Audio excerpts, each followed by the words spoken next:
couple of bird houses I made. And I've got a hanger on the back. It's an aluminum bar with pre-drilled. It's screwed to the back of the box. This lid is corrugated steel edging, actually comes in a roll 6 inches wide by however long. And that looks like a big gap, but I really am not concerned, but that's ventilation. This one is bigger than the others that I've done. It didn't go perfectly. But anyways, this is veneers that I've bought. That's actually 4 layers thick. And I make these shapes.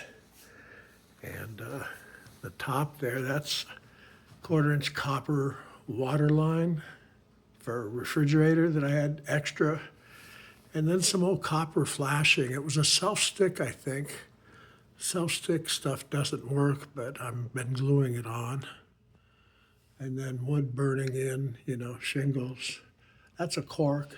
Kind of ground it down. I like it smaller diameter on the bottom. I think it's kind of cool. And then these windows, flowers mostly from around the yard. And that's the entry hole for the bird. It's sanded nice, and I think it'll be good. And let's see. Oh yeah, the lid, 1 screw right there, and it is a number 1 Phillips. So, and it's stainless steel, easy to strip. But you pull that, and then this is in a groove, and it comes right out. Same deal on this. And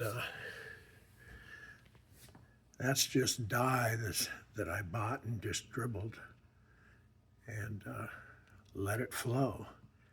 And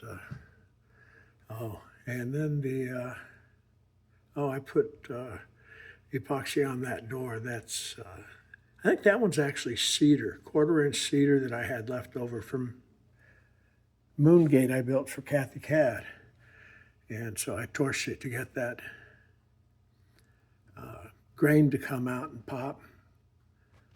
That doorknob is actually a drop of solder on a copper wire, just like on this tree. That's the one thing I haven't glued the tree in yet. I'm not sure what to do, but